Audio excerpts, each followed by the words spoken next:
Hi everyone, welcome to another episode of Mind Movers Season 2.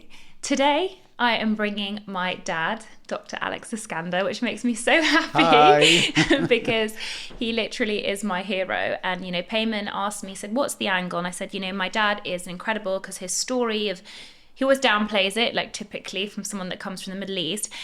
But his story is incredible, how he came to the UK, how he created what he created, harnessed the right kind of values in me and my sister, who's ended up working really hard.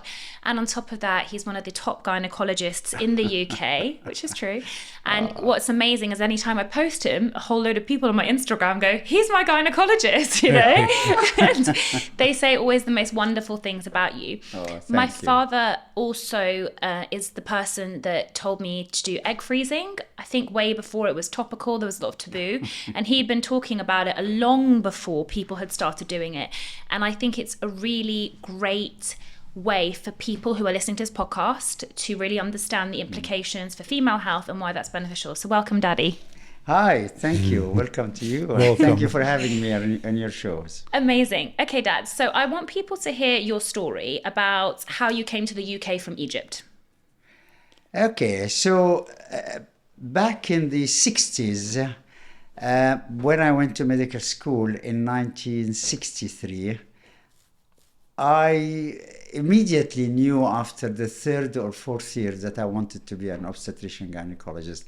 Actually, just the first moment I delivered a baby, I just felt joy and happiness, and I thought I did a great job. In fact, just the baby came out and I just held the baby, but it was just a great experience.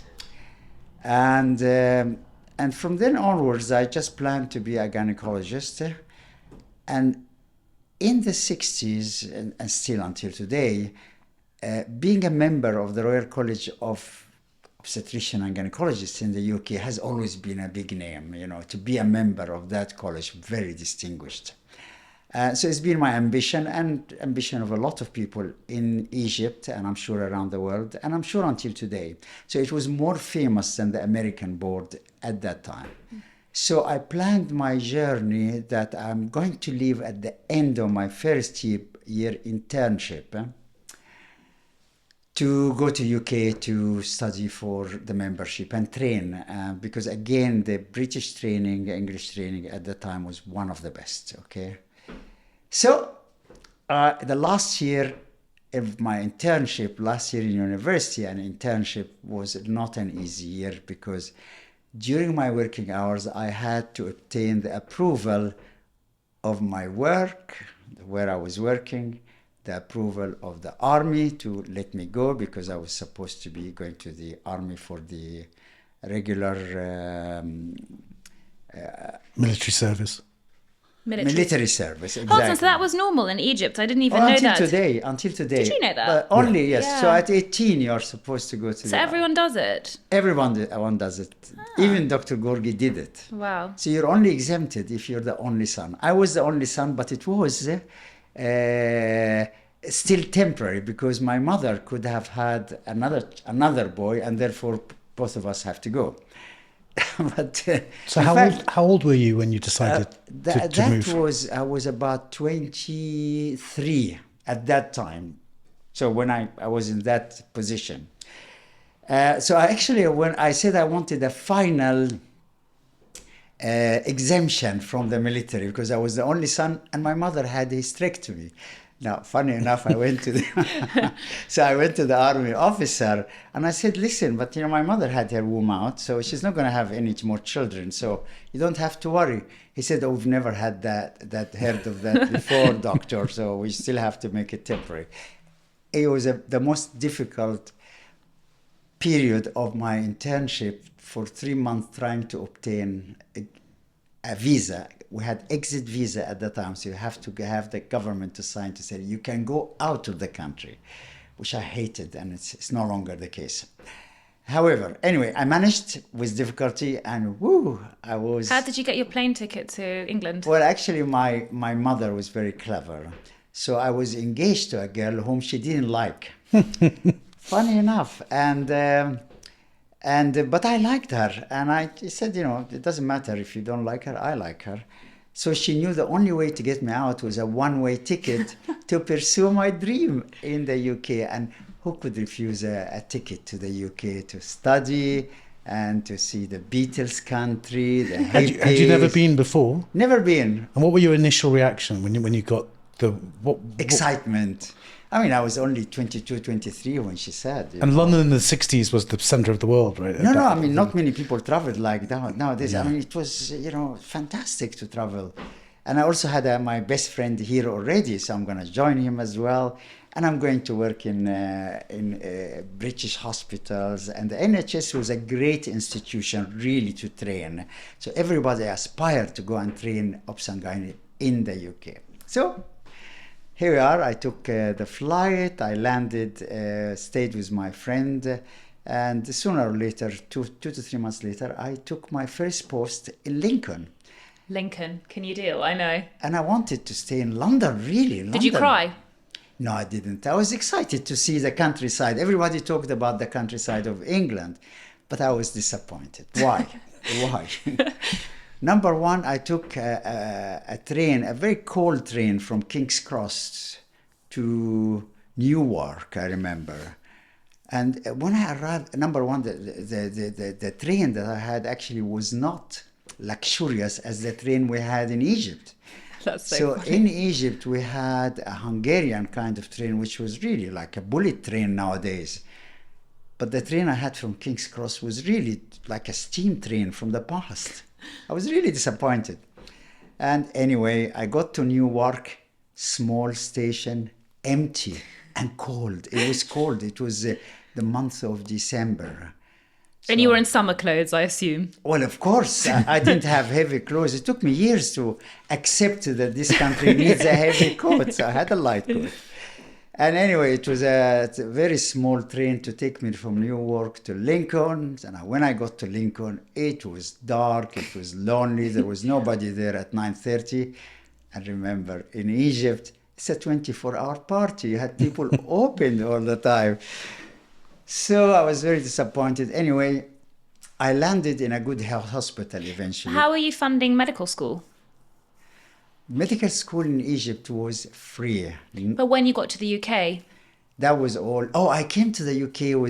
You're not allowed to take more than 30 sterling pounds. £30 in the pocket, that's it. 30. But 30, remember, at that time, the salary of a doctor was about £106 That's so per wild. month. But still, £30 was not much. So I had to work in London. In the first 2 months, Waiter?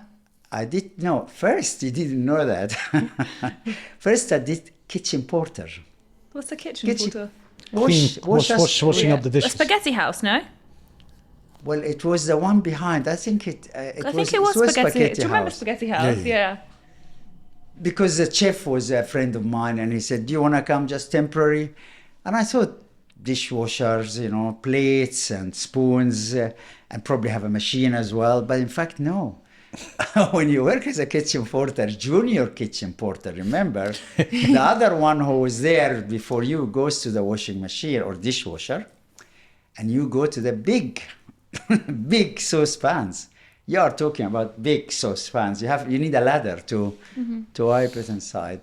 Did you already speak English, French, Arabic? Some English. Arabic, of course, but some English, which I was a better communicator than anybody who didn't know English. So I could communicate and I could speak good English, actually, relatively speaking. I will articulate it that you think that I understand English. So I managed to get by very well. Anyway, I resigned. I walked out after 2 hours. I couldn't do that. And then I enlisted in a cleaner agency shop. So and I did some cleaning job. I enjoyed that, actually. Dad loves it. He's like quite OCD about that stuff. I'm a clean person. He loves it. He loves it. Well, I'm a Boy Scout. I was a Boy Scout, really. Yeah. So, that helped me a lot to understand many things in life. Anyway, and from there, I progressed into a waiter at Texas Pancake House, which was good. And I saved some money. On top of the £30, I think I managed to get it up to 100, 120. In a couple of months, it was not too bad. With the tips. And we encouraged the people who didn't pay tips to pay tips by singing to them after the service in French sometimes or in Spanish. There was a lovely Spanish boy with me. Anyway, but I was so pleased. I really appreciated the medical degree then. I really, really appreciate it. So when you do those other things, and I strongly recommend everybody to have a degree, because a degree really separates you from the big, big mass. Yes. I disagree. Okay, so I'm going to disagree with you. Now, obviously, like growing up, my instilled values, and Payman, you can share your thoughts with your own children. It was instilled, you have to go to university. As my mum and dad always said, a degree is worth its weight in gold. However, as time has gone on, and I've told you this, I have met plenty of people who are more successful than people with degrees, especially in the business world, and some of them that have elevated more, and they would argue that degrees are useless and a waste of time. So I think it depends on the person and what they want to do. If you want to be a doctor, a dentist, a lawyer, etc., then of course it matters what degree that you do. But I think now people can be entrepreneurial online and very smart and very successful without having degrees. I'd say education is less important than it was back in your day. I remember my dad said his degree from Belfast was like a ticket to printing money back home. Yeah. So it's that it's no longer like that. Yeah? But what if your children said they didn't? But with the kids, I almost see university as like a holiday or something. Yeah, like something they should be looking forward to. So if they decide they don't want to go, I'd say they're missing out on something. Like a life experience. The actual experience of it. And I know your college wasn't as fun as mine. Right? We had that episode. Yeah. But nonetheless, I'd say they're missing out on just the experience of it. But I think you're right that you could give 3 years to something else. I agree, but I also disagree. Just tell me, what are the percentage of people without a degree who can be something without going to university? Just a figure. In 100 person who are already around us, how many? What do you think? Percentage. I mean, okay, yeah. I actually want to Google it. I'm going to Google a lower it. percentage. Is 1% too little or too much? No, too little. Yeah, Really? yeah, you could be super successful without a degree. You can. More than 1%. Yeah. Oh, yeah. And you can be super unsuccessful with a degree. I agree. I think, listen. So I've actually Googled it. Yeah. So it says, based on the findings, this is from entrepreneur.com, those who become highly successful without an education appear to be roughly 6%. But I don't know, that's entrepreneur. Still, 94% who can make it. And among the entrepreneurs... Well, no, but listen to this. The percentage of jobs, this is from Harvard Business Review, the percentage of jobs requiring a college degree fell from 51% in 2017 to 44% in 2021. So some people now are not requiring degrees. Now. In my days, no. No, that's right. That's what he's saying. In my days, it was different. Okay? So I agree. I was a frustrated entrepreneur. I could have gone into business straight away after secondary school. Now, secondary school is definitely What did your dad do? He was a civil servant. He was not really ambitious. He was happy and he wanted to have a pension. Yeah. And there are many people, I think the majority of people want a stable job and a salary. Not everybody is an entrepreneur. I'm not sure whether you can apply that to everyone. But, if you have an entrepreneurial skills, such as Zuckerberg, for example, I mean, he knew he had a talent. Or Richard Branson. Whatever, those are people who recognize themselves and got frustrated with education. I got frustrated with education initially because I was an entrepreneur. But how many business people succeed? How many earn that much? But the thing is that the school and education system is extremely flawed because it's a one fits all kind of model. And also, but listen, as well, for example, when I was young at school, I struggled academically. I'm not talking about Queen's when I worked really hard and etc., but I struggled academically, and teachers didn't help my strengths. They would focus on my weaknesses. For example, I'm lucky because Queen's College, which was a school that I went to, it was more designed for the creative type of person, which then I could thrive in that environment better. But for example, the education system, Richard Branson, is he dyslexic? Or, he's dyslexic, you know. So he physically struggled to read and write, for example, but his skills, obviously he's an intelligent person in a different way. Do you think it comes down, do you have any sort of feelings of you might not have become a dentist if you weren't groomed to become a dentist? And do you think that you would be something else that you'd rather be? Well, my dad knows the story already. I mean, I was always good at drama and English literature. Do you remember? I was really good at that. And some of my English teachers even said, why don't you go to university and study English? Do you remember the teachers saying this? And they said, go to Oxford. Miss Carlier said that, go. Here we go. Look, it sounds like that. And my dad said, listen, don't waste your time. Do the dentistry, and you can always do English later. Whatever you want to do. Yeah. But listen, you had a flair for dentistry. Of course, I wanted to be a dentist since I was 12. Yeah, I mean, you know, at 9, we visited my cousin in LA who was a successful dentist. And I loved it. And she loved it because, you know, she had a nice house and in Santa Monica in LA. And she immediately said, Dad, I want to be a dentist. And what kind of a kid was she?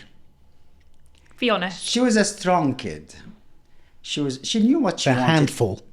From 3 years old, she has a strong mind. That's what I want. Wow.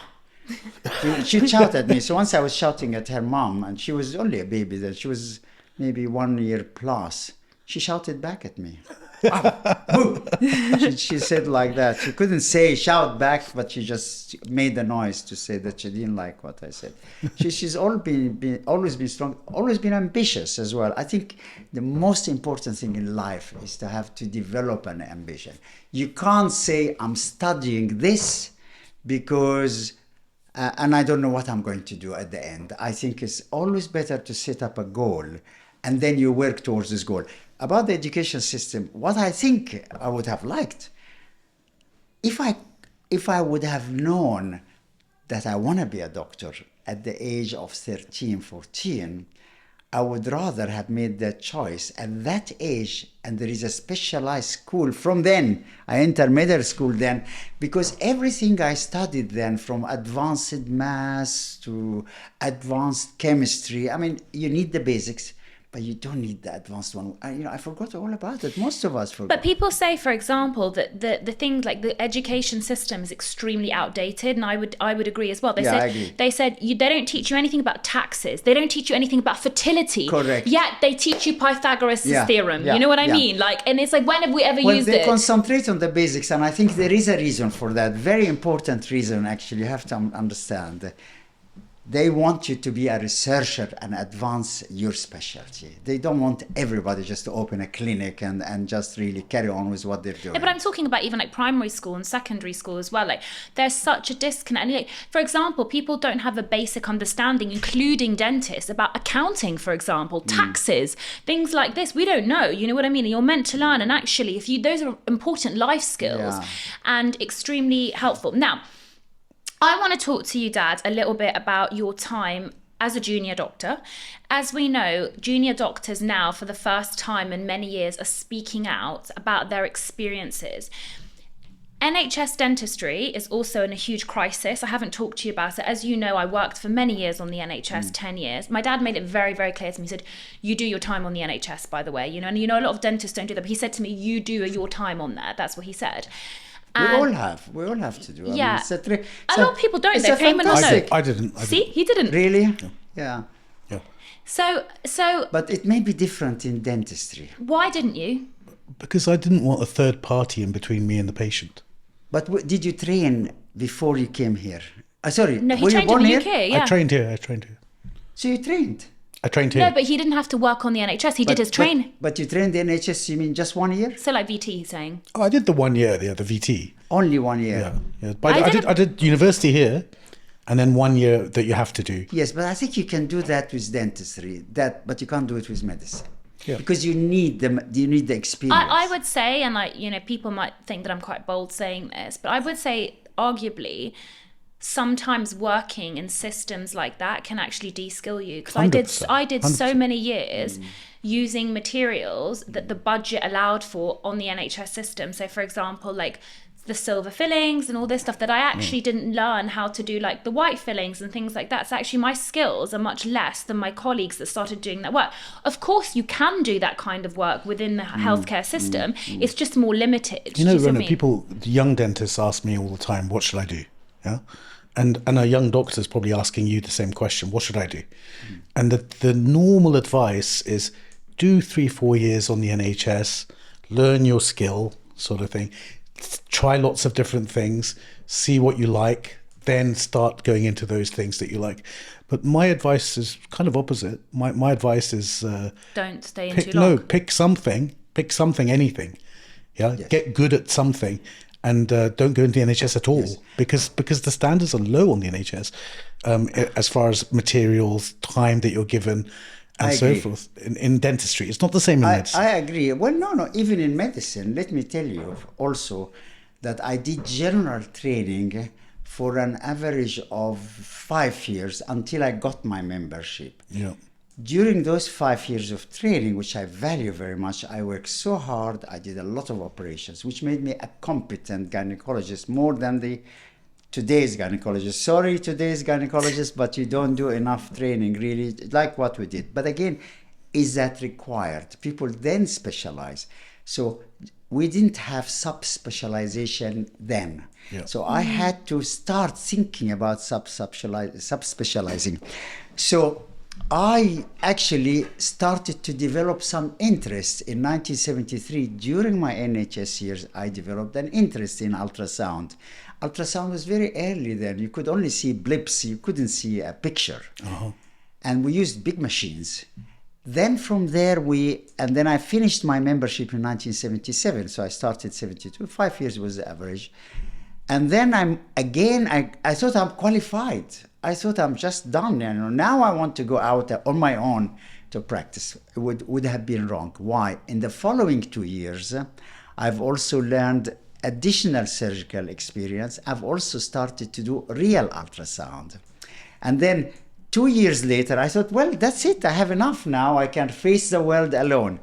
But I decided to take advanced 3 years in research at King's College and then learn more about ultrasound. But was that based on the recommendation of your consultants? No. Okay, so you did that off He your own. became an expert. I did that because You wanted to become an expert. Well, I was planning to go back home and have a lot of experience, like what you did here, but you did that privately. So I did it in the NHS because there was nothing private. You had to work with the top people like Stuart Campbell that I worked with in ultrasound. And then eventually, when I really left the NHS and resigned completely in 1984, and then I went to the Middle East, I still developed. I worked in institutions where I had to teach myself fertility. So I became multitask. The problem, because I pursued a career which allows, I took it myself, like you. Now, today's doctors subspecialize 5 years after, and if you work in the NHS, you only work in one subject. They don't want you to be multitask anymore. So my time is different from this time, and that's the NHS. And But let's talk a little bit about your junior doctor experience, because as I said to you, you qualified so many years ago, and I think the situation has somewhat got worse for junior doctors. And we're living, Gen Z and the millennials, they're much more outspoken. But do you think... I think that's the thing. I don't think the situation's got worse. The situation was very hard for junior doctors. Do you think... So what kind of things... It wasn't easier. It was harder. Yeah. They should do more work. But that's the thing. So talk us through the kind of things that happened to you. Let me tell you then. So my initial years as a senior house officer was I had to be on call 1 and 2. And sometimes 1 and 2. You're talking obstetrics, you're up all nights. And when my colleague, one of my colleagues went off, they couldn't find the locum. They said, "Do you mind to cover 1 in 1?" Being a young hero, I did for 15 days straight. Oh my God! They said we will pay you, but then in fact I wasn't paid because they said we can't find how to pay you because you're not allowed to do overtime. And I accepted then because I was grateful for the system teaching me. This is such an interesting point because for me now, and I want you to chime in as well, a lot of people, they say that the new generation don't want to work as hard. They very much say, this is the hours I want to do. They come to job interviews now and they actually say, so this, even I've seen it within my own clinic, whether it's dentist, auxiliary staff, they decide what hours they want to work. They also very much prioritize their lifestyle because they don't want to be burnt out, they don't want to be tired, etc. And I don't think that's necessarily a bad thing, because people I think it's a good thing. See, my dad's doing this, right? And I think because also I am the kind of person that, you know, my first NHS practice, I was on £8.75 a UDA. Some of my friends were on way more, but I just accepted it. And if they wanted me to do overtime, I accepted it. And if they wanted me to do Saturdays, I accepted it. Do you see what I mean? Whereas now people would argue. I think the thing is, it doesn't go with running a super efficient business to have people who are only in 1 day a week or 2 days a week, especially in the mixed practices, right? And so I know loads of principles of mixed practices. When a young dentist comes and says, I want to do 3 days a week. And they do, you know, now. And self-care and whatever. They don't like that. Yeah. We couldn't do that in our time. Yeah, but now. I couldn't have but what do you think about now? I couldn't have driving lessons even really to commit, because I finished, you know, later than you know, the time. And many times I said, you know, do you off mind if I go because I have a driving lessons? But, you know, you're doing surgery at 6:30, 7 o'clock, so we had to stay. But do you think it's better now that people, including medical professionals... I think it's better.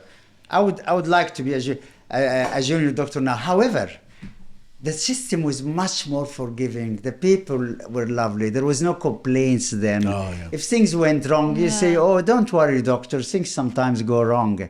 So we had a culture of forgiveness and Was kindness. the GMC around then? I like that culture better then. Was the GMC around then? Of course. Yeah. Oh, absolutely around. But was it less of a complaint culture with the GMC? Less of a complaint. I think obs and gynaes... They appreciated doctors more. Obs and gynaes get sued more than all other doctors, don't they? One of the highest. One of the highest. Really? More than plastics? Because it's kids involved, right? So when something goes wrong, people want to find... They are in the first three of, you know, worst subspecialty. Is that why you gave up obstetrics? Absolutely. So talk us... Your insurance, I would have had to pay 100,000 back in 1999 per year. Goodness. Nowadays they pay 250,000. And just to do it. They get sued more than we do. That's why if you want to have a baby privately now, they would want you to put down payment at the Portland of 30,000 before you enter the hospital. Okay, so my question for you is, and obviously you don't have to answer if it's too difficult, but did you ever have an incident where a baby died when you delivered the baby? Yes, of course. How did that impact you? I've had incidents when a baby died. I had an incident at the time when a mother died also. Wow. Yeah. Wow. So the first one was devastating, of course. It's just terrible. I had to go on holiday the following day. I couldn't face it. Young, and she had severe preeclampsia. So that must have happened 1974.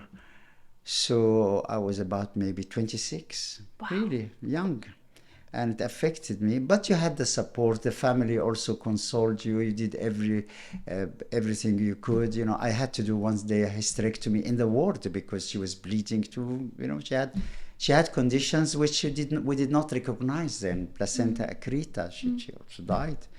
A baby died from a very easy delivery, very, very easy delivery. And then after 3 days, he just died. And then when the coroner did the autopsy, there was a bit of blood in the brain. You would think it's traumatic because the delivery was traumatic, but the delivery wasn't traumatic. And then when I asked the coroners, how often do you see blood in the brain in babies in general, delivered? It's not uncommon. So, but again, you feel guilty all the time. But we feel guilty as dentists. Payman works with one of the top dentists in the UK, and I know how it feels. We'll have sleepless nights over a margin. Do you know what I mean? On a tooth. Do you see what I mean? We'll think about it, or a shade match or something like that. But then you hear this, It's normal. It will be unusual not to get upset. We get upset even when we have a complaint. Where did I go wrong? Was it those events that you said I want to stop obs, or was it more the complaint side of things that made you want to stop obstetrics? No. I loved obstetrics all the way. It was age. I was past 50 by then. Wow. I knew I couldn't carry any longer. Getting up during the night, you actually sleep on edge. Half asleep, you're waiting for a call.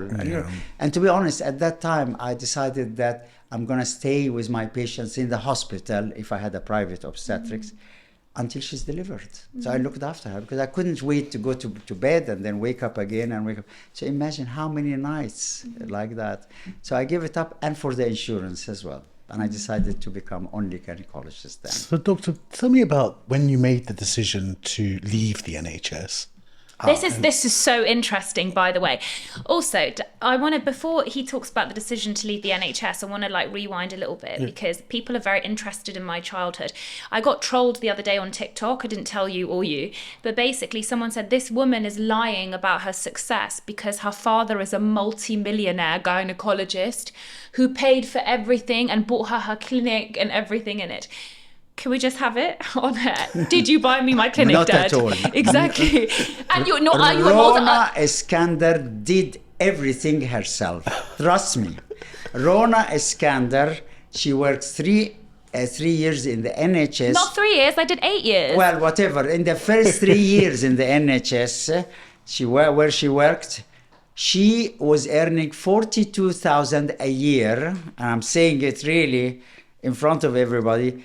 She came after 3 years, she said, Dad, I managed to save 80,000 pounds because I want to buy a flat.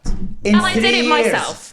And trust me, in these 3 years, I didn't do anything. I just saved. I did not help her rent. I couldn't help her for anything. University, that's what I say. You paid for my education. Yes. That is in school, Yes. etc. But then after university, I was done, right? I saved everything myself. Yeah, and I'm not a multi-millionaire at all. There we go. At all. I couldn't afford, to be honest.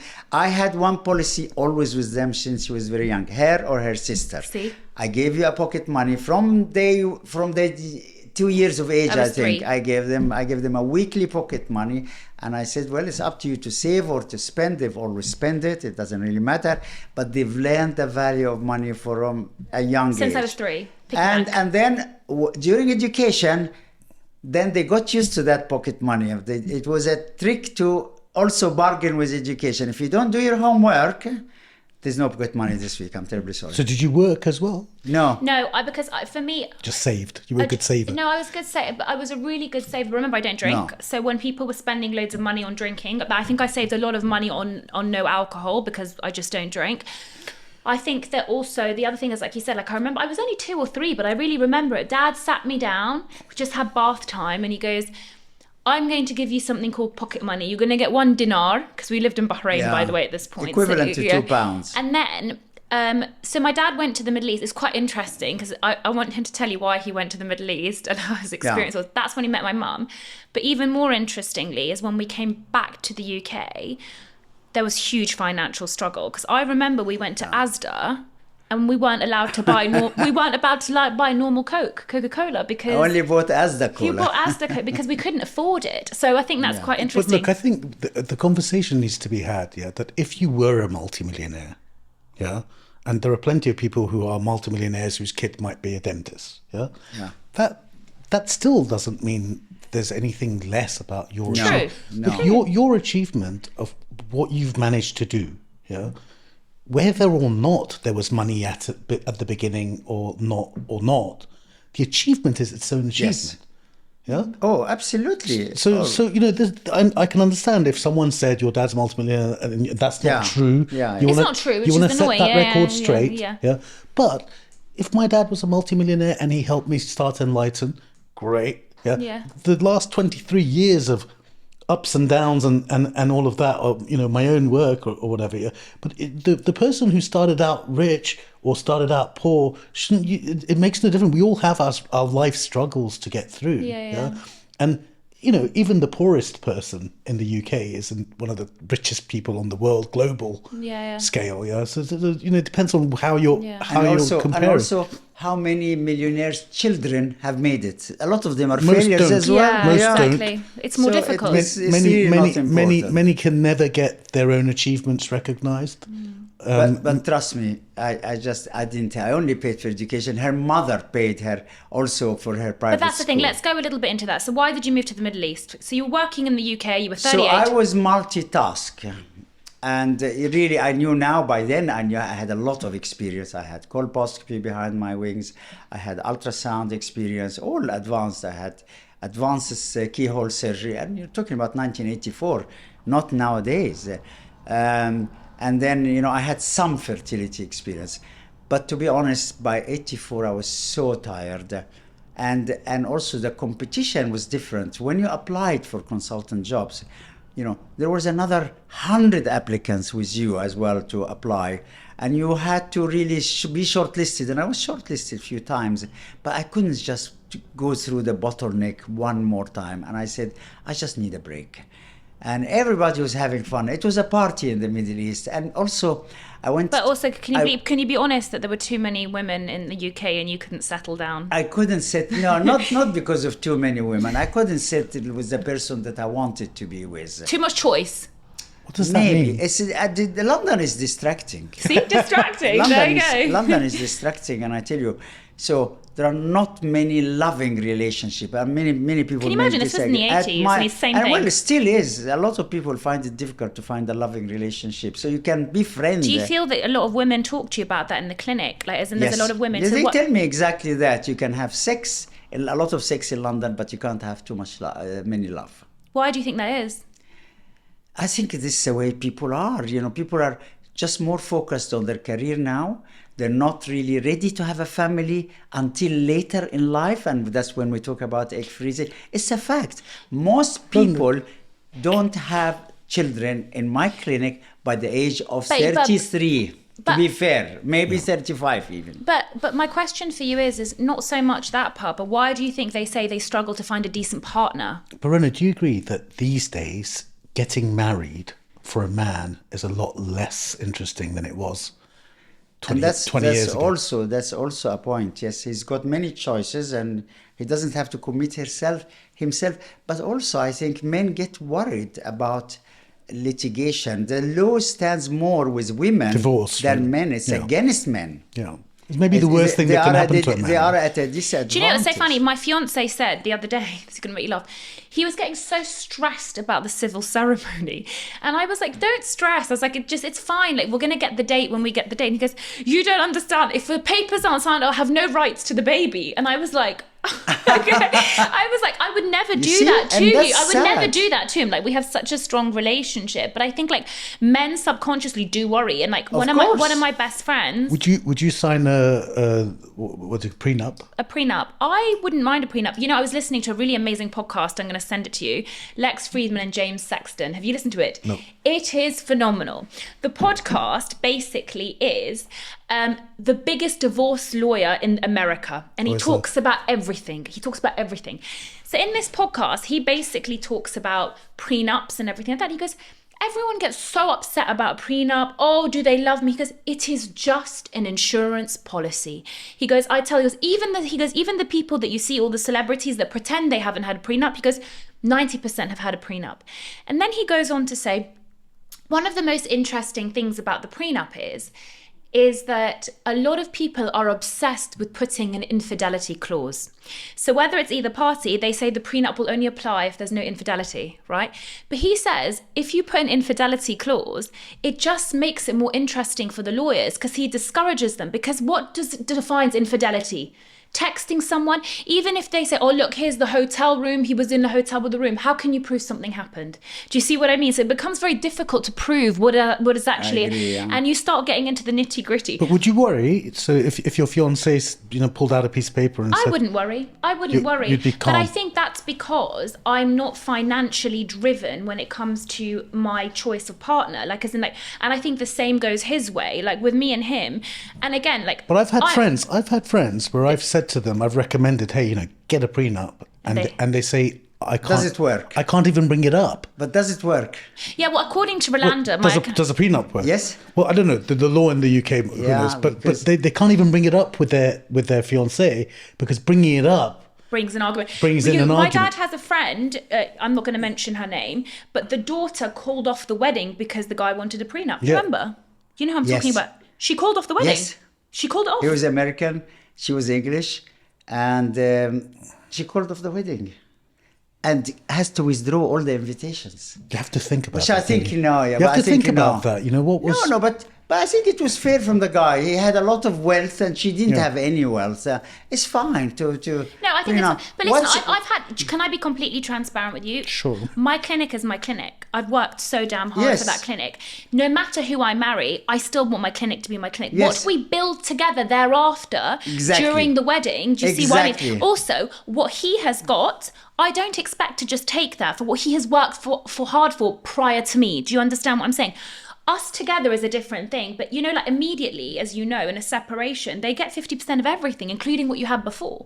So I think it's like you have these discussions, and as you know, it's a bit like getting into disputes with business partners. It's much easier to have the conversations when you love each other and care about each other. Like doing a shareholders agreement, for example, from the beginning. Set the boundaries. What you've done before is yours. It's correct. I mean, that's what I believe. A friend of mine, whom you know very well, is going through divorce at the moment. Really? Her lawyers, they want him to declare what he had inherited from his parents. So they're going after his parents' properties as well. Who died? Lawyers love to get the money, right? And wherever the money is, they will go after that. They will just want to know, and they will have a go. They will have a go. Yeah. So I'm sorry, I have to write my property to the dog charity. No.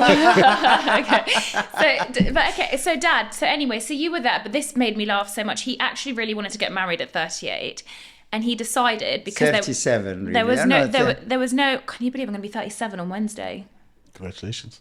I'm so depressed. I feel so old. Oh, Rhona, if you don't say it, nobody will know. But it doesn't really matter. I know, because people still think I'm young. She just told 10,000 people. Yes. 10,000 people listen to this podcast. Anyway, listen. So the other thing that I wanted to say to you is now my age thing. Yeah, so he said there was no Tinder, he said that he put out an advert on the Yellow Pages describing a secretary that he wanted, but basically his perfect woman. Well, when I didn't really find the one I really, really want, I said, but why don't you interview people, but not for marriage, but as a secretary? So I plan to take up a suite in the Hilton, Cairo. and you know, at that time, and I was close now in Saudi Arabia, I was close to Cairo, and I plan to have a secretary with all the specification what I want. And in fact, a lot of it applies to my wife. So she has to speak. He manifested her. She has to speak Arabic and as well as English, French as well will be an advantage. American University of Cairo educated. It's my mum, but she was Lebanon, yeah. Yeah, and in fact, but I met my wife without the advert, and just before that I met my wife. And it was an interesting point because I was going to advertise for a secretary and I was going to choose one of them then to be my wife.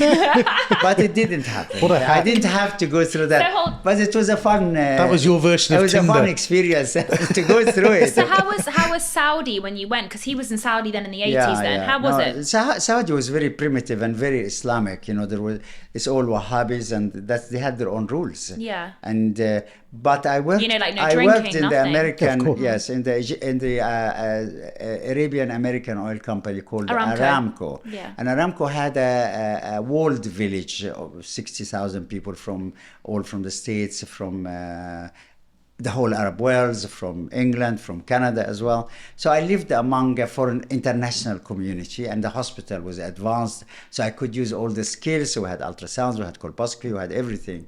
So I was happy there. Is that where you met Rhona's That's where I met my wife, yeah. My wife, I saw her in the streets of Khobar, which is just outside Aramco. And I said, my God, this is my woman. Can you imagine? She loved to hear that on broadcast. I really said it, and I just fell in love with her. Just walking the streets with a modest cover. She looked incredible. Bright green eyes. Yeah, 3 days later, I met her in the hospital, and I just sat close to her so she can notice me in the dining room. And then I moved on to a friend who happened to, she knew as well. She also came for me as well on that table because she also admired me. So it was, and you know, which is great. You know, I love it when a woman. My advice to women: if you like a man, go for him. You know, because men are generally men are generally shy, and they love the woman who chooses them as well. But you know, it's interesting that you say that because I have a friend of mine. You know, my best friend. Her new boyfriend chased her. And he said he finds it a complete turn off when a woman approaches him, or when a woman, he finds it a turn off because he likes to feel alpha and macho and like he's done the choosing. But having said that, do you know, sorry Dad, I'm going to break it to you. Is he a Russian? No, he's not. He's not Russian at all. But he's pretty modern, but isn't like, he just doesn't like that. The other thing is, my sister, you probably know this well, my sister, if she likes someone, she makes it known. She will even give her phone number on a piece of paper. Yeah. But and it's worked out for her perfectly. Yes, but it's not for a one night stand. That's wrong. It's really, there has to be an attraction and a love and a relationship. But do you not think men like to chase? What's wrong with the one night stand? What's wrong? Everything wrong. Go on. Don't say that on a podcast. No, it's wrong. It's wrong. There's no, really, a sexual relationship is fantastic within a loving relationship. But some people like to have... If have... there's no emotions and love, well, it's just attraction, it's just beauty. And to be honest, it's all the same. If there's no love, it's all the same. But the thing is, some people might say that they enjoy one night stands because they feel empowered and that they feel that they are in their sexual element. I don't know. I've never had one, so I don't know. It's not me. I mean, as I said, I'm just one but kind. It's personal choice, I think. Which I don't really. Well, from my experience, I never enjoyed it. Really hard. I'm sorry for all the girls that I had to be with. There was some attraction, of course, but I had to really develop some attraction and understanding and some love which you I'm the same, as in, like, I feel that to really like someone, it has to always be emotional connection. Yes. It's emotional connection first before physical. But that's the case for women. Women always need an emotion. I'm not sure anymore. What do you think? No, I think that traditionally that was the case. I think there is something about women that leans them that way. Different, yeah. Yeah, women and men are different. Yes. But I know plenty of men who say exactly what you said. Yes. And I know plenty of women who are up for lots of one-night stands. Yes, correct. Because they don't want to be committed. And it's a good thing. I feel like it's a good thing nowadays. I was a romantic guy when I was young in the NHS, and I tried to fall in love many times. The girls didn't like it. Oh, you're too serious. Yeah, exactly. So I gave up eventually. I think nowadays also women do complain that they want to have a really loving, emotionally available person, but then they always classically go for like the guy that isn't that, do you know, and then they start complaining. You know, there is something to blame. And I definitely went through a period where I realised I was the common denominator in my bad situations because I was choosing the wrong men subconsciously. Men, I remember. Like choosing the wrong men subconsciously. And actually I looked at it and I was like, you know what, like my parents are like the beacon of like healthiness, and my partner now, who was emotionally unavailable, but there was a change there, definitely like reflects more of, you know, what I have grown up with. Doctor, you've been married how many years? 1985.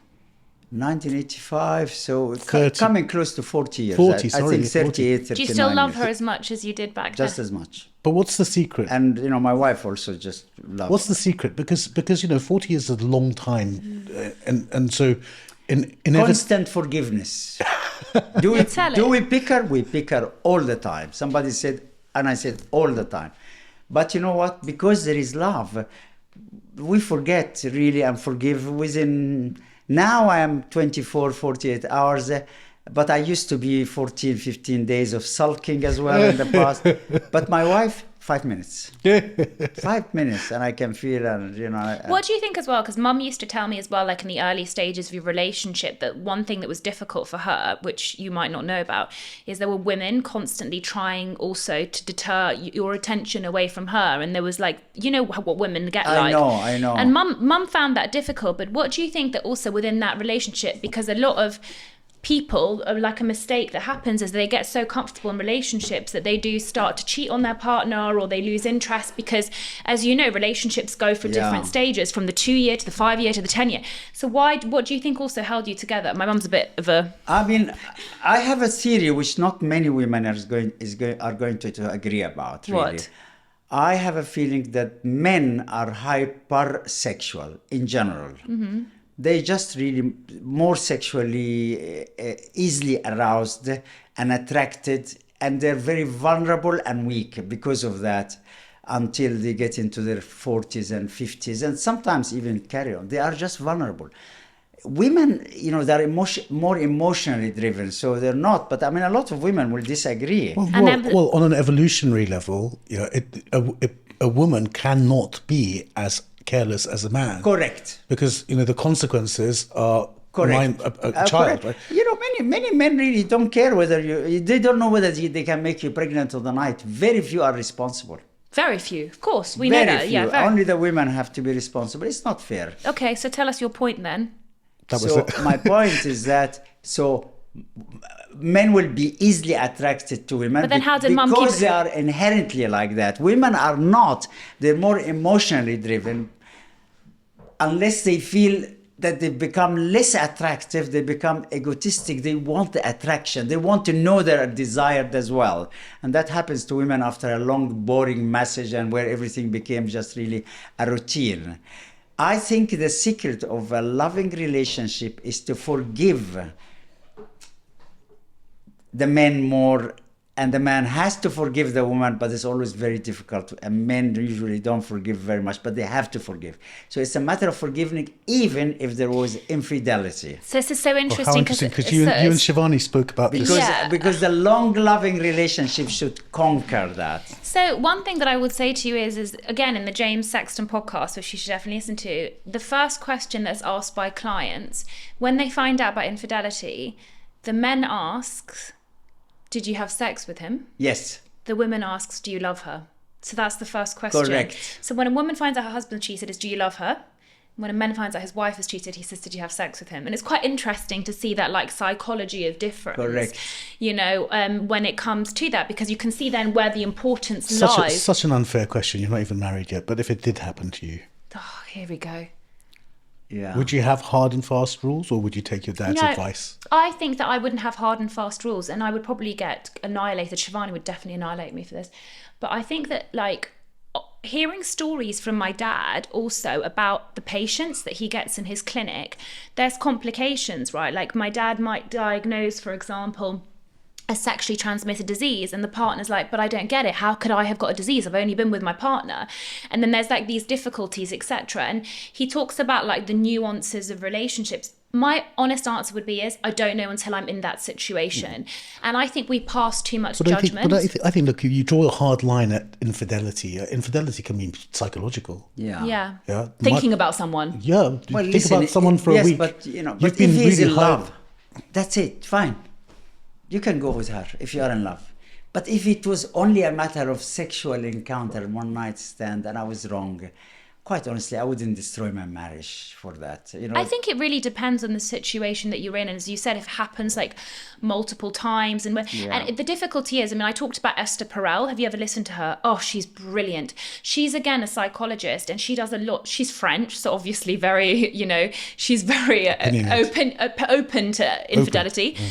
But Esther Perel talks about infidelity, and she also talks about how a lot of couples try to come back from it. But she says the biggest judgment, what's interesting, because she goes into different types, what's interesting is that back in the day, as you know, both of your generation and your generation, you're not as old as my dad, but still, if people got cheated on, people would judge you for leaving.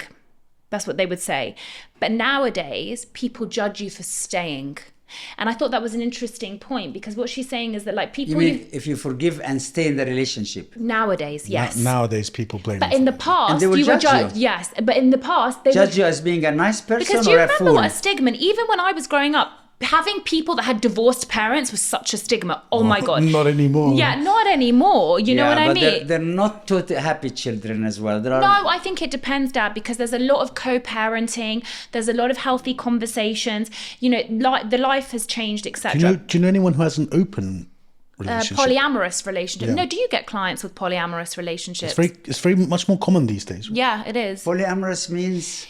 Like, say, for example, it's consensual. Like, so say like... So like husbands share two husbands, Yeah, but then couples. you're couples, but you might go to sex parties together. You might have No, orgies. you don't have to. You agree that you don't have to. You agree that it's not complete monogamy, but you still come home together. Of course. You know? I've had They call one that I know, and she said she was much happier. They're both much happier than before. You know, Interesting. Their marriage was really on a Monogamish. verge of a Yeah. breakup. Now they are very close, and they really enjoy the company of this couple. Because they still come home to each other and love each other. I mean, that's a whole different topic, but quickly, I want to get over, like, so then you were in Saudi, because I want to go back onto that topic. You were in Saudi, then you decided to come back to the UK for what reason? Yes, I want to add one point. There are two cultures now about what we've just said. So I have people from the Gulf, okay, because I see them more, okay, and they have in London, and they have a loving relationship. They are intellectuals and above middle class, and they come sometimes. I mean, I hope I don't offend, obviously, that come. They know their husband cheats. They know, and they forgive them completely. And sometimes they come. But you don't think that's they because come for an STG screen because they want to make sure he hasn't passed an STG trial. It's totally forgiving. Are they happy? So happy. But you don't think that's like a cultural thing? It's a cultural thing. So we go back to culture. Yes, but here it will not be acceptable. They cut off the relationship. Yeah. But to me, ask me, I have the two in front of me, face cam, who's happy, who's more happy? The Saudi who did not break her relationship, and she accepts it as men are men, doctor. But you don't know if she's very happy, actually happy. I know they are very happy because they've been a long time with me. I know. Okay, fine. So let's now to Saudi. What made me come back? Yeah, so you wanted us to grow up in a more democratic society as two girls? Yes. I mean, this is a very important point and a message to everybody who is outside their homeland. It doesn't have to be England.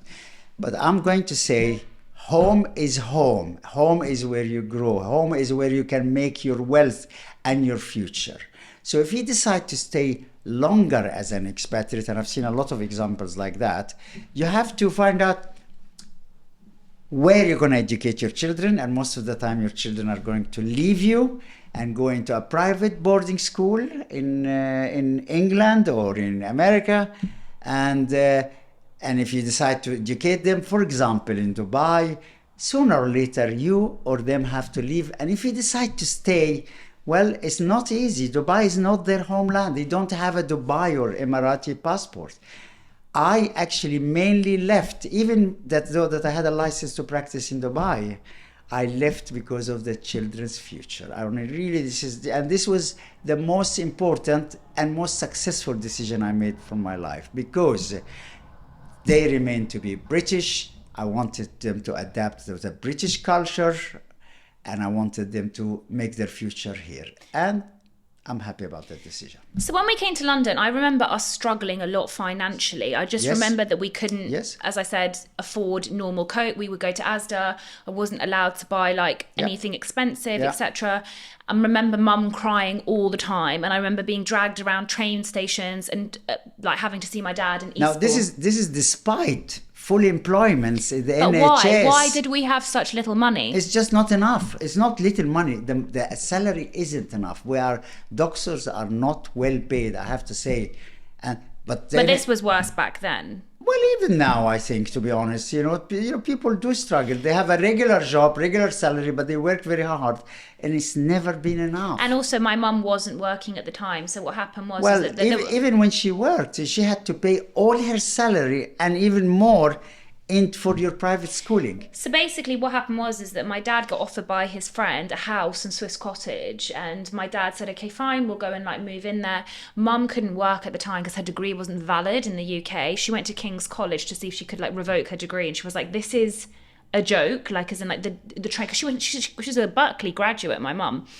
So my dad was slogging it out. Berkeley, California? Yeah. My mum went to Berkeley. She has a master's degree from Berkeley Nutrition. Yeah, so then basically my dad ended up working really hard. Then we went to go visit the state schools. I'll never forget, around Swiss Cottage in that area. Horrendous. And there were literally people at knife point, in the playground. Well, awful, yeah. Actually, it's not fair. We don't know really.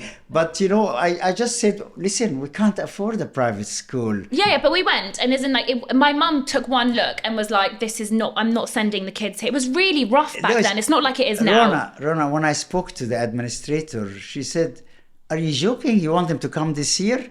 There's a waiting list of about 2 to 3 years. You have to put your name down. Yeah. I said, what? I thought, but inner London school is inner London, inner New York, like any other place. So that's why people go and live. We came mid-year because of a revolution in Iran, and No one would take us except Yes, this one Catholic Really? school. But they still... They're saying the Catholic school took us. Well, Yeah. Rhona, listen, I mean, Yeah. at the end, Tanya did go to Camden School for Girls, So this is the interesting thing. So then what happened was my mum was like, right, I can't do this. So she got a job in retail. Was it Marie Claire at the time, her first job? A number of... Loads of like sales retails, and became a basically manager every eventually. single bit of money she got, she put us to go to private school. The really hilarious thing was though, is that like, this is so typical, they couldn't afford to buy the uniform. You know how expensive private school uniform is, right? So we had to buy it from the So expensive. so expensive. We had to buy it from the charity of the school, basically. And then I got bullied from like the school kids for Did having you? I didn't know that. because they had like Oh. little holes in them and stuff Sorry, like that. darling. Yeah, So sorry. Daddy, don't be silly. But the point is, it drove me because Yeah. I so wanted the kids and the parents of those kids to accept me. Do you see what I mean? So I was like, I'm going to make sure that I work really hard, and we're not going to get to where like we can work really hard. But also, my dad, as I said, he wasn't home much because he was doing all these shifts. I was like, in tears all the time. You don't know that. oh. I was depressed and I was in tears. And I just couldn't believe it. Is that what I really aspire to be? Yeah. Honestly, a doctor with a membership and all this training I did. And I just can't, I haven't got enough money. I mean, never mind holidays. We had 3 stars and 4 stars holiday eventually. But even the food, I had to memorize how much everything on the shelf at Asda.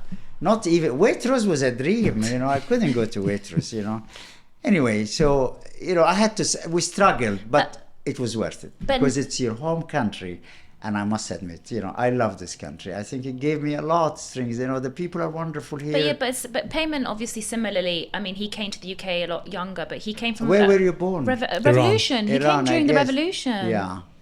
So but you agree with me? This is a very welcoming country with a big heart. Yeah. I think the compared to a lot of Europe, for instance, yes, people here are much more open.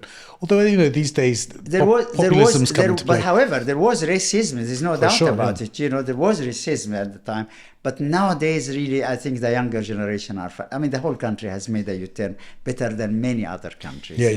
And my advice as well, they expect you to develop your own economy as a person. In other words, you can't just go to a British institution and get a top job because the local also has worked very hard to reach that job. So I've learned that at a later stage. As long as you look for yourself and become an entrepreneur and add to the country, you're fine. But if you want to find a job in a top position and you were born abroad, it's not fair for the locals. I was at... you agree? Yeah, I was at I think it's changed a lot now. So I was on elective in San Francisco. Yes. And the dean of the university would take all the elective people to lunch. And the dean was black and gay because it was San Francisco, right? Yes. And I remember, and this was 94, 95, it was, not that many years ago. I remember thinking, there's no way the dean of our dental school could have been black or gay. Yeah, because it was a simple, white man, the kind of person you demand. But these days things have changed. Things have changed. Interesting. And for the better in that respect, I'd say. So I wanted to say, so now that's that, but obviously Payman wanted to get into that question. How did you end up in private practice? And do you want to tell him about the shampoo business? Yes. I mean, at the end of the day, I couldn't go on and on like that. And because I've already left the system, the medical system, and moved abroad, nobody in the NHS was going to give me a permanent post in London, especially. That's where I wanted to be. Can you imagine? It's like a ladder. It's like a little community. Yes, I mean, obviously, those who stayed in the system, they were more worthy of a permanent job. And I wouldn't have got a job in London. So I decided I'm just going to give it another 6 months. How old were you? Well, no, actually before that. So at that time, I was about maybe 48, 49.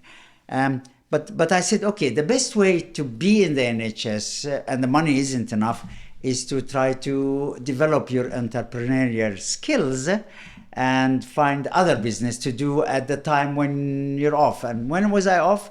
I was off from 6 p.m. till 8 a.m. the following day, every day. And I was off 1 in 3 weekends at the time. So I said, well, I'm going to use that to just build another business, get people to work, and I can get extra money. All what I wanted really was another 20,000, 30,000 pounds on the side just to keep our life going.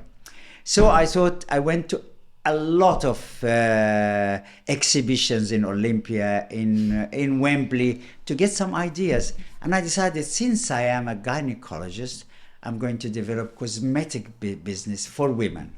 So I went to a lab, we developed our type of shampoo and conditioners and all that.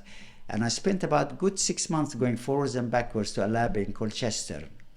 And as I went to now that the product is finished now, we've decided about everything. It's a lot of hard work, I tell you, in business. Girls, and boys and girls, it's not easy in business because you are competing with big company, which I didn't accept. I thought I would do even better than them. Don't be a fool. We've all been there, right? Don't be a fool, really. You're not going to do better than people who's been in the business for years, like Lancome and and all that. So, and I went with the checkbook in my jacket to pay the first consignment of 10,000 bottles. And to my good luck, you will not believe it, the factory was closed by Her Majesty's order. Only really that weekend they started to close it. And then they came running to me. They said, "Oh, don't worry, we'll find another lab." I said, "When you find it, I pay." I escaped just really by the hair. By what? The expression? Yeah, by a hair, yeah. Yeah, but just by thin. Anyway, I escaped. However, I decided to give up the shampoo then, and I was very lucky. And then I decided to look at other business. Soups. I said food. And at that time, soups. Do you remember that one? Was it Covent Garden soup? They used to have the shops, yeah. Soups were coming up, but in fact, I was really only the second person in the country to think of soups as fast food.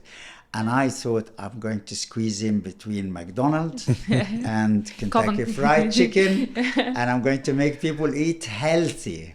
Well, I didn't realize that people don't eat healthy. People want to feel full. That's why Kentucky Fried Chicken and McDonald's succeed, with due respect to the both institutions. And I developed the soups, and then he said to me, no. And then I decided this time to take the advice of a business consultant.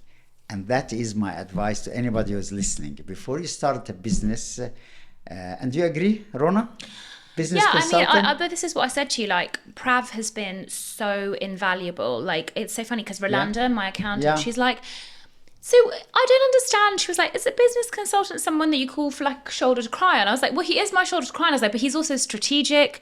He's been through things. Like, do you know what I mean? I think it's like invaluable, but I also advocate coaches and all this for everything. I had a love coach for my relationship. You know what I mean? I believe in a love coach. Amazing. She was brilliant. You did very well with this advice. So I went actually to a business consultant, not because I had the money to pay for a business consultant for 10 sessions. Actually, the Labour government at the time offered business advice for free for any project which is going to be turnover over 100,000. And of course, my soup business was going to turn over 100,000 because I planned to have it all over the world. So I went with my business plan, and funny enough, also I made the guy, the business consultant, to sign a secrecy agreement. That's how much I believed in the soups. Anyway, he signed, and then I gave him the idea, and then we kept working out the figures. The figures were terrible. After the 6 sessions, he told me, you have 60% chance that you will close after 1 year completely and lose your capital of 100,000 initially of the equipments. The other 40%, you only have 10% chance to make 60,000 pounds a year, 10%. And the other 30%, my chances were to make 40,000 pounds a year at best, providing I have experience at a fast food restaurant like McDonald's, me and my wife for 6 months. And then I have to be prepared to work the first year, both of us, minimum 12 hours a day behind the counters for the business to take off. And then he said, what about medicine? Have you lost your license or anything? I said, not at all. I just wanted this on the side. She said, well, let's talk about medicine. And then he actually developed the whole idea that with my skills, I could open on my own. Were you scared to open on your own? Very scared. Why do you think private practice scared you? Because I know that scares a lot of dentists. Well, listen, I had commitments. I had 4,000 or 5,000 expenses coming out of well, actually it wasn't 4,000 and 5,000. It was about 3,000 a month between mortgage, schooling, whatever expenses I had. And I said, where am I going to get this regular salary? Regular salary really ties you up and you lose a lot of opportunity, I have to say. So, and obviously also a little bit of the NHS pension. It's fine. But then eventually I took up his idea. He designed the logo for me. He actually gave me a strategy as well. I said, I'm going to give it 6 months. And if it doesn't work, I'm going to go back to the Middle East. Doctor, within 3 months, I was earning more than what I was earning. Wow. In private practice? In private practice. Wow. 3 months. But how were you spreading the word at that time? Were you doing Google then or not yet? There was no Google then. There was only the Yellow Pages, and you have to wait your 10 because it's only published once a year. And if you just missed it, bad luck. We used the usual business strategies, flyers into people's home, for example. And was it fertility? No, this was gynae. No. This was gynae. It was a one-stop gynecological center. It still is. Because of the skills I had, you can have the ultrasound at the same time. You can have blood tests almost at the same time.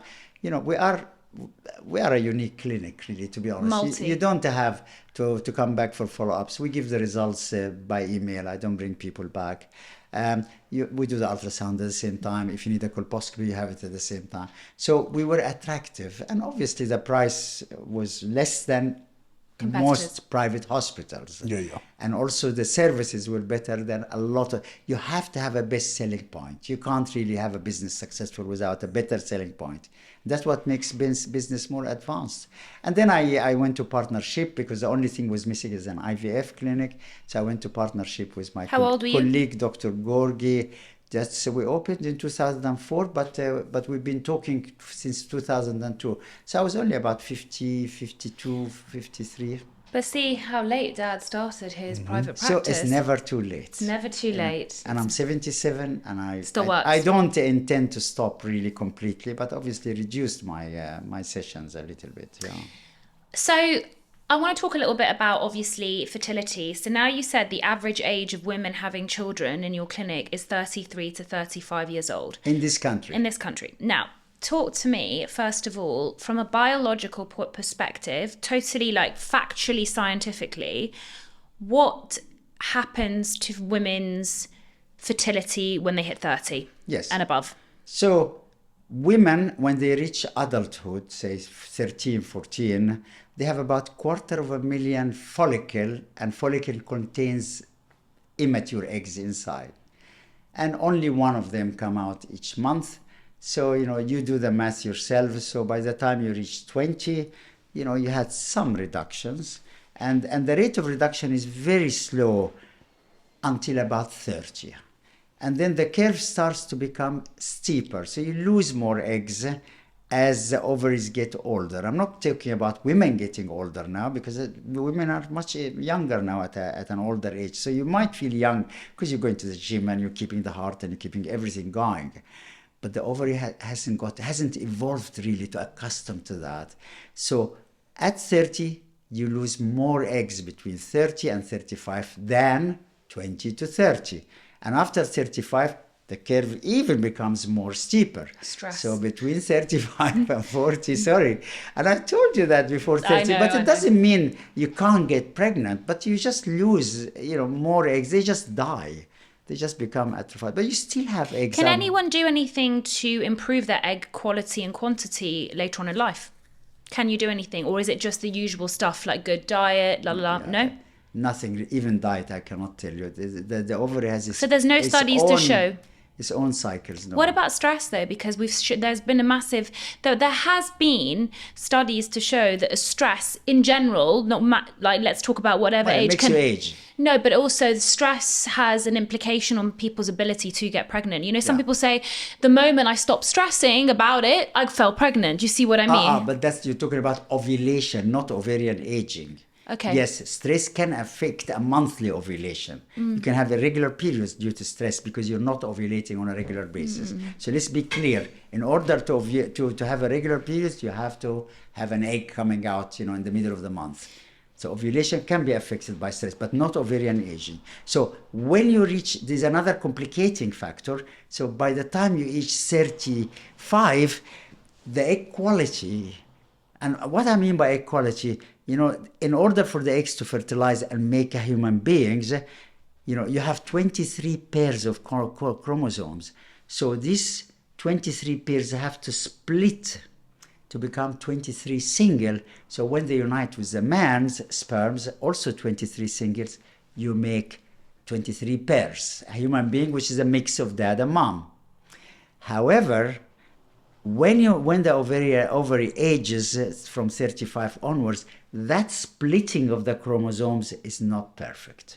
So some chromosomes, especially 21, chromosome 18, chromosome 13, they continue to stick together.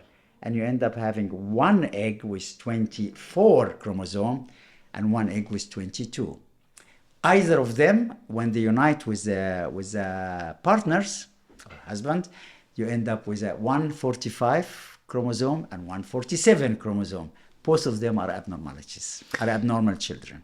Interesting. Do you have statistics on how many people nowadays are undergoing fertility treatment within the UK? Do you know any stats? Like, as in, like, how many people are having either IVF or egg freezing or anything like that? Not in my head, yes. Yeah. So sorry, I don't know enough. Egg freezing is where you're fertile, you're going to save some eggs because you want to have kids later. So let me tell you. IVF is you're not fertile, but you're trying to... No, so Dad can go into this further, but basically when I was 32, he said to me, if you've not had kids yet, you better think about freezing your eggs. So he had a frank conversation. He said, because the quality and quantity of your eggs is better early on than later on.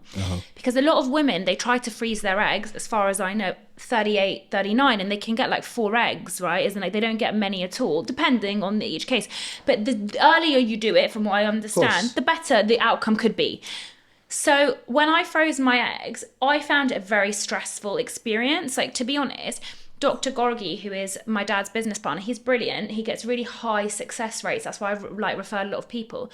But it's a really emotional experience. The hormones. I mean, ask my dad. I was in tears, the hormones. Daily injections. And that was okay. But for me, it was like they removed the eggs under sedation.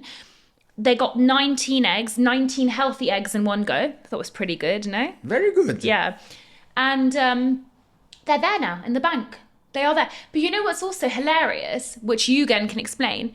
You get charged for storage as a woman. No, but apparently sperm doesn't get charged for storage. Is that true? No, if you want to, listen, storage needs a building, needs a freezer, and needs people to monitor it. You have to pay. Yeah. So sperm, you have to pay for storage.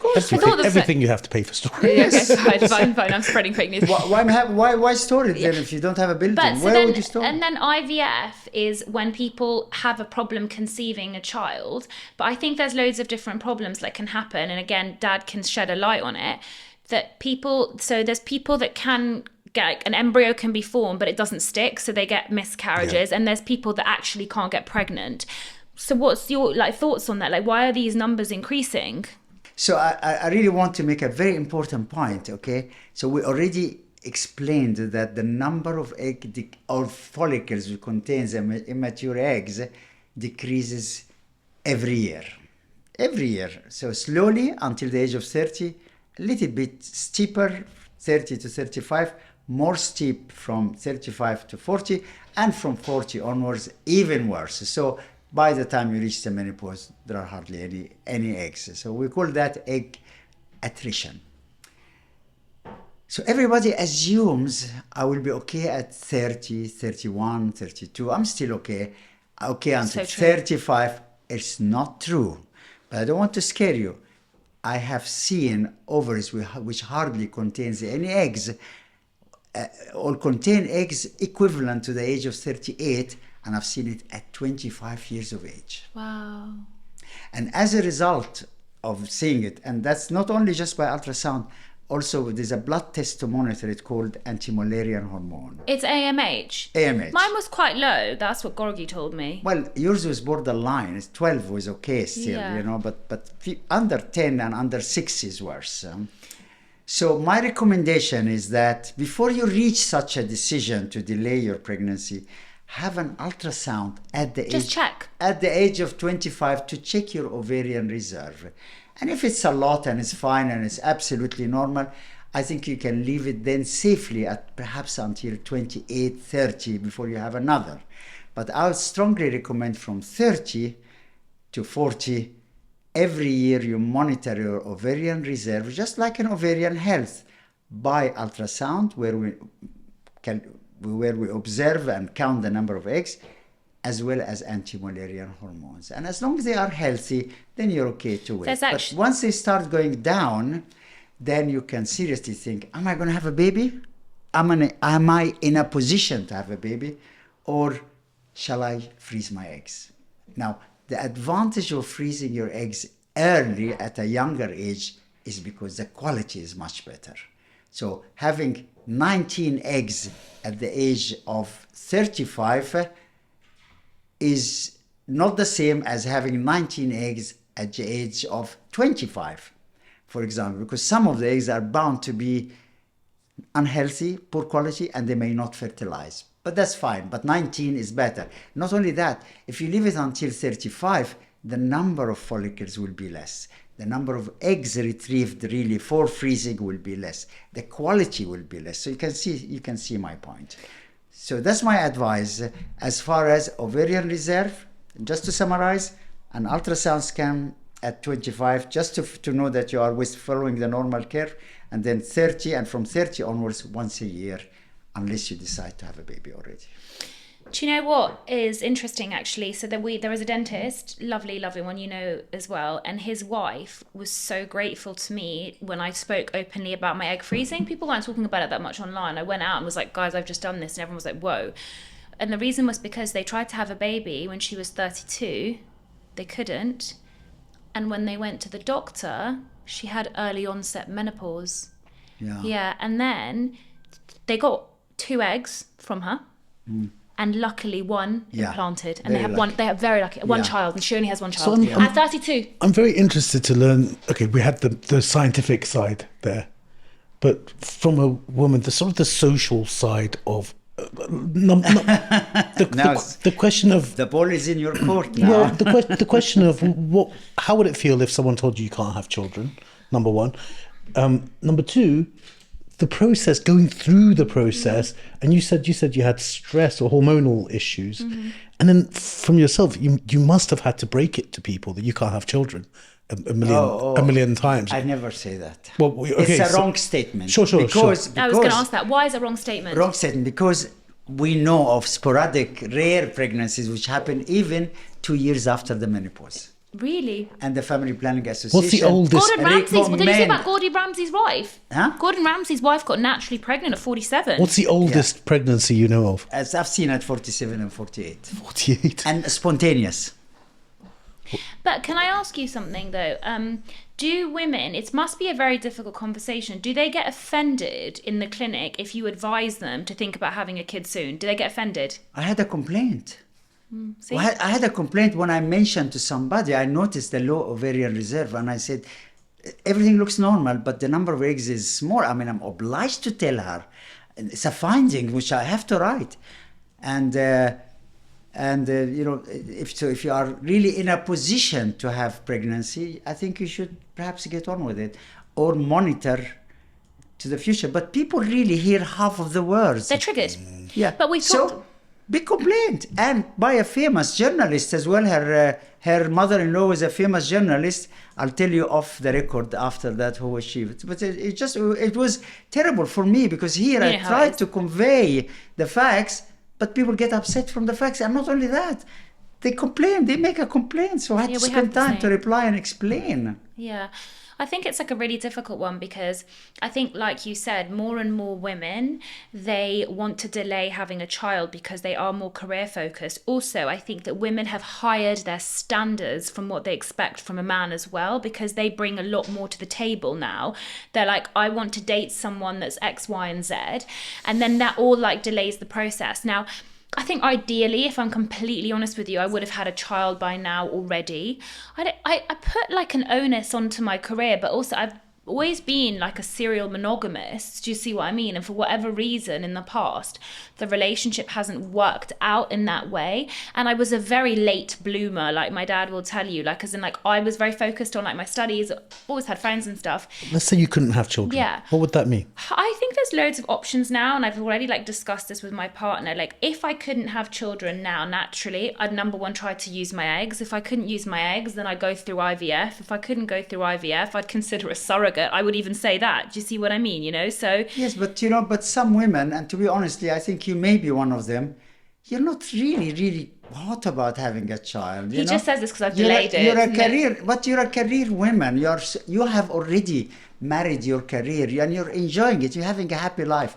Is it important nowadays to have a child? Yes, but I think more so. To you? Yeah, because It's I think, individual. It makes a very good point. Yeah, It's an individual. It's not all that. you had Nowadays, it's was different. motherhood. Yeah. Yeah. So like I went And to then someone said you can't have a child. Yeah. That would your purpose in life would yeah, be. that's true. I mean, I had a friend. It's no longer the purpose of life, you know? Yeah, but listen, now that I'm turning 37, I think I'm really stressed about the fact that I haven't had a child, because I think that I would feel very upset. This is like a personal thing. I think I'd feel, don't worry, Dad, you'll be a granddad. No. Like, I think that I would feel, but I think it's, but you know, like two of the girls that messaged me saying, oh, I've booked with Dr. Gorgi. One of them is a doctor. She's a doctor herself. And she was like messaging me. She was like, oh, I've got such bad depression at the moment because I can't find a partner and I'm doing all these like night shifts. It's really tough. It is tough. No, it needn't be like that. To be honest, there is a life without children as well. See, my dad always said to me when I used to, because what happened to me was I went to university. I met someone when I was 22 years old. We were together till I was 27. I thought I was going to get married to him. My parents thought I was going to get married to him. And in my mind, because of the narrative, which we've talked about, I was like, oh, it's cool. Like, I'm not 30 yet, so I'm not off the shelf. We broke up. Then I went into like, right, I have to try and find someone before I'm 30. Then I went for like some of the wrong people, these alpha male narcissists. And then my dad turned around to me and he said, do you know what? He goes, better to be alone than with the wrong person. Yeah. Yeah, this fear 100%. Of being left on the shelf. Yeah. Yeah, exactly. I mean, it's a funny one because I come across some you know, they're like just out of dental school, now out looking for their husband type people. I mean, is it how real is that fear of being left on the shelf? I think it's so real, but even like some of my closest friends, they got into depression because they weren't like getting married or proposed to by 30 and they got into depression. But I just think like 30, as I told you. However, when I said this online as well, men, the Andrew Tate lovers, were like, oh, of course, no man wants a woman who's 30. Her run-through rate is like massive, which is like hilarious because as we've just said, the Gen Z girls arguably are way more like sexually empowered. Do you know what I mean? It's just someone trying to get a rise out of it. Yeah, but I think it's very real. But I think it's interesting. Dad, do a lot of people, also women in your office, express anxiety about not finding the right partner? Yes. And having kids. They do. Not a lot, but not as much as it used to be. But, 10 years ago was more common. I don't see it often now. Why do you think? So wait, someone doesn't have a partner, comes, freezes their eggs. No, not necessarily. He'll see someone for a gynecological check. Generally, yeah. And then they'll express, he's saying 10 years ago, I'm really sad I don't have anyone. Why do you think that's reduced now? Because a lot of more women are career-oriented. So now they don't care. So they tell me at 32, they come, I just can't have a child now. I'm just about to start to get a good job and, be promoted. Build a company. Rhona, if you'd had a child at 30, and I've seen none of the last 7 years would have happened. Do you think? I always think that I could balance it. I don't know. Maybe I'm being naive. Maybe you can. Yeah, but look at some. You wouldn't be this person. Look at some amazing people like within like the dental and medical community. Look at Yusra, for example. Like she's got like 3 kids. Do you see what I mean? And her own clinic and her own. Do you see what I mean? There are women out there that do it. It's possible. I'm just saying you would not be the same person at all. Yeah. And okay, maybe a bit controversial. I don't think you'd be as successful as you've been. Really? When you've got a child to look after. The problem in this country is childcare. Yeah. But if you are, and that's one of the reasons we chose to have children in the Middle East, because you can easily have childcare, drivers, nannies, gardeners, cooks for a small fee. Yeah. So I want to ask you, right, like it was interesting because I've had a couple of patients in recently about 32, 33, and I say to them, any medical changes? A lot now, I would say 2 out of 5 of my clients are doing IVF. at the moment when I checked their medical history. And they said, it's really weird. The doctor actually can't find anything wrong. I menstruate. My husband, we try having sex during ovulation. We've been trying for 2 years. I can't get pregnant. And she goes, I'm doing my second sound of IVF. So what I'm trying to say to you is something must be going on beyond biological circumstances. But we don't understand it yet. We call it idiopathic. Mm-hmm. There are obviously reasons which but that's why I think they're lifestyle undergoing and stress.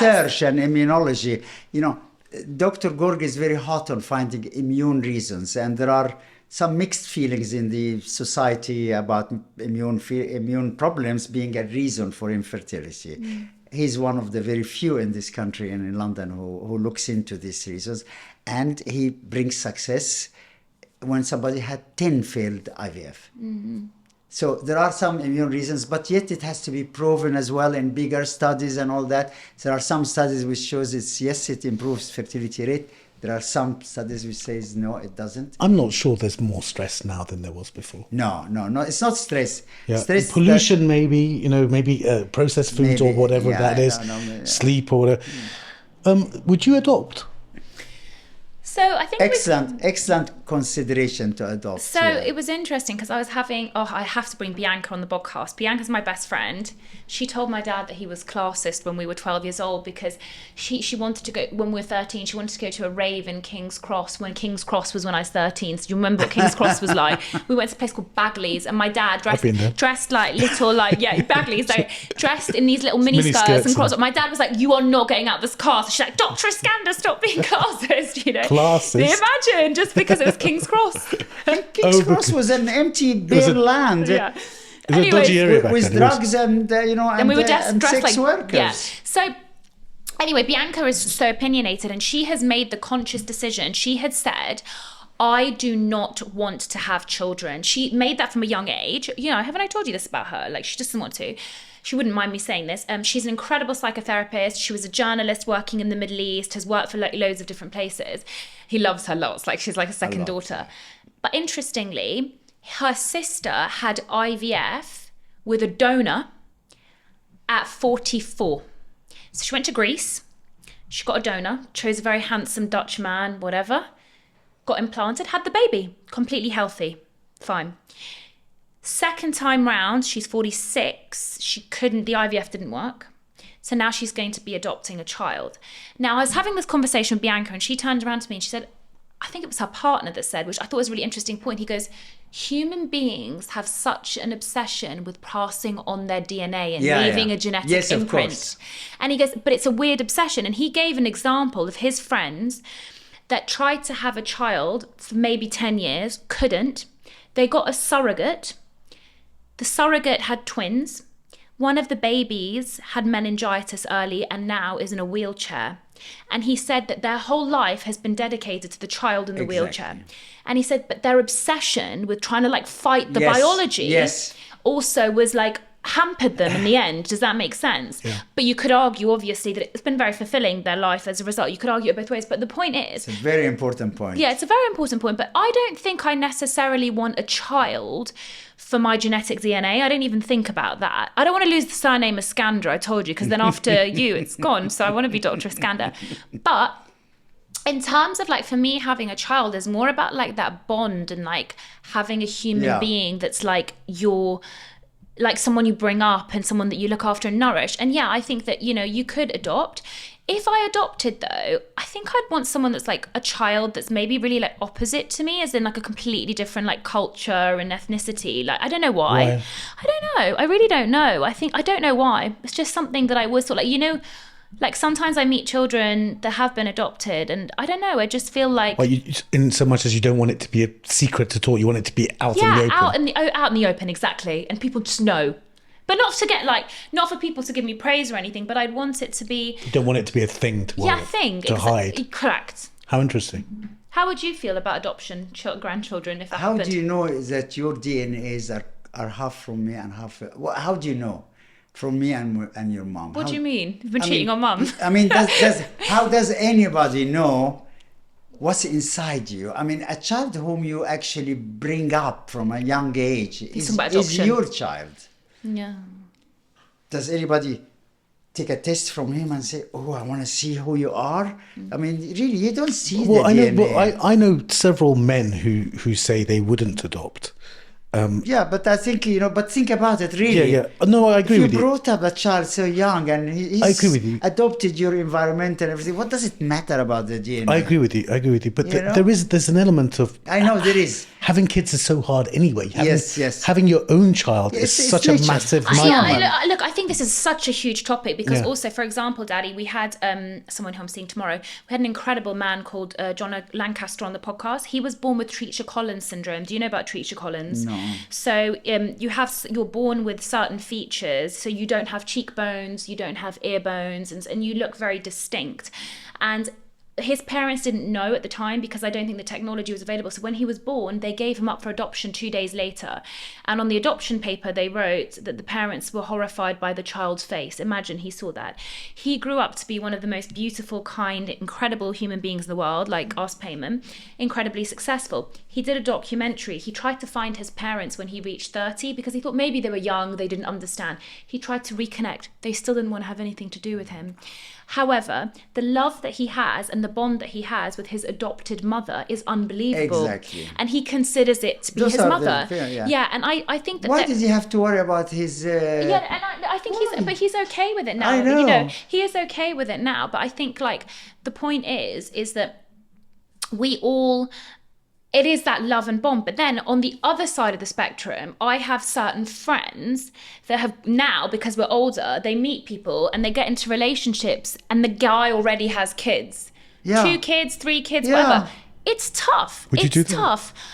I'm not sure. It really depends. And I Much always say, like, the complicated. situation, it's complicated because certain friends of mine, like, I've gone from living my best single life. I love this human, but we have to now pick up the kids. We can't go on holiday. It's a lot to take on someone Yeah, else's it is a children. lot. Do you know It what I is mean? a lot, yeah. But then, is there a difference between taking on someone's child, as you said, where you're being a step parent, Yeah. rather than when you're adopting? Different. That Do you is see what I mean? It's Yeah, a there is a difference. difference. There's a difference. There is a Do you see what I difference. mean? Because you could argue that a massive being, difference. because you could argue being a step parent wasn't necessarily choice, whereas an adoption is complete choice. Does that make sense? Yes. Okay, we're running out of time. and I Just thought- before we leave that Yeah. point, some people can accept an abnormal child and some people cannot. It's fine. I think both of them are correct. And to give it to a foster parents who actually are happy to have a Down syndrome baby is better than growing with 2 parents who cannot physically look after a Down syndrome baby. What do you think? They are both just different kinds of people. It's an important question because now you can screen for Down syndrome and you can you can abort the kid, right? Yeah. But then you also see some beautiful Down syndrome children turn out amazing. Yes. But some people cannot accept it. Fine. I've had this situation where someone come asking me for advice. What should I do? Really? Yeah. And we have in Iran. I know of 2 Down syndrome kids, like in our circle, Community, yeah. in my direct community, and you're right in that they're loving it and so on. But the one thing that I was trying to impress on this person was that it's once you're gone, you have to worry about this kid. Yeah, to understand that you can give your whole life to this kid, but then once you're finished, once you're gone, there's that worry of who looks after the kid now, which a lot of people have with any child with a disability. In Iran it's a problem, but here the institutions and the country looks after them very well. Still. And they are integrated into society now. But you're right, they are at a disadvantage, but it doesn't mean... I mean, she decided to abort and understandably, a difficult decision. It's a difficult decision. Such a difficult decision. Yeah, it is a difficult decision. I want to ask something else on the men because I feel like this is not talked about. A couple of my friends also had IVF and it was turned out it was actually the man's sperm. How common is it for it to also be the man's sperm? So she couldn't get pregnant because there was something wrong with the sperm. The man was infertile, rather. Yeah, so he's not infertile, but there was something wrong with the motility or something like that. I mean, it's the manufacturer, the factory in the testes, which doesn't function very well, doesn't bring them But are we very well. seeing that it is also something that is being talked about? So men can also experience problems. Of course, yes. 15% of infertility problems are because of the men. Oh, We know really? that. 15%. So it's 1 in 6. It's fine. Yeah. And men in this country accepts it very well. Do they? So do you yeah. feel... So, I mean, as a man, and both of you can tell me, if you were told or that you had problems, your sperm as It well... wouldn't have bothered me. And I would have been quite happy to have a sperm donor. So is that the only option if you have sperm problems, or can you then, or do then they do IVF? It depends on the problem. So Yeah. some of them have problem in the whole formation. There is not one normal sperm. The percentage of abnormal sperms in an ejaculate, just guess. Tell me what is. Don't know. How many normal sperms in a normal ejaculate? know. Percentage. Abnormal. Normal or abnormal? Normal. Yeah. Let's say normal. How many do you expect? 80%. And you just give a guess. I'm just going to go with you, 70. Only 4% are normal. Oh, in a normal ejaculate. In a normal ejaculate. Is that right? That's the count. 4 to 5%. Wow. 95% lack a head, lack a tail. No. Absolutely, they can't swim. Absolutely. That's why they come out in millions.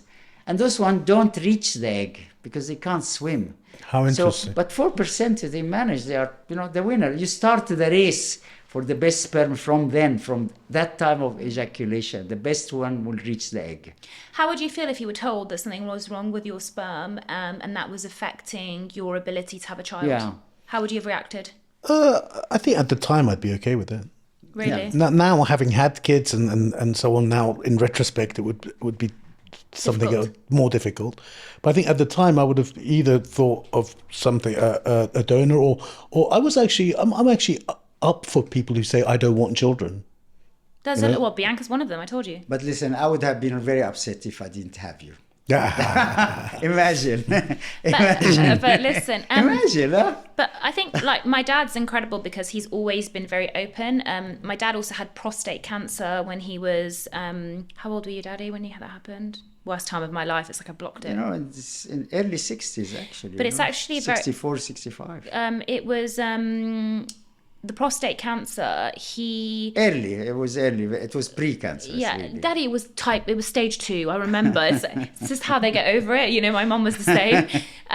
But he said a lot of men are in denial about prostate cancer. It's actually as common, I read somewhere, as diabetes for men. It's a very, very common cancer. Yeah. And a lot of men are in denial because the prostate is so linked to, manlyhood or whatever. Virility. Whatever. Yeah. A lot of men don't visit the doctor. Yeah, they don't, and they ignore it. Terrible about their health. We don't check as women. And that's why I decided to become a gynecologist.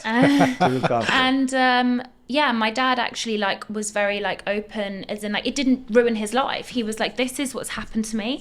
He had the surgery, and you got on with it. You got on with it because you just felt. And a lot of men won't have the surgery, by the way, for their prostate, because obviously when this was going on, a lot of men refused to have it. Because yes, I know, because of the complications. Yeah. And Doctor, do if you're looking at the psychology of fertility. Cytology. Psychology.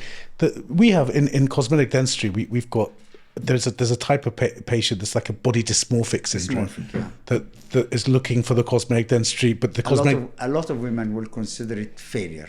Yeah. That they can't have a child. Yeah. Really. So you have to be so empathetic rather, and supportive, really. Yeah.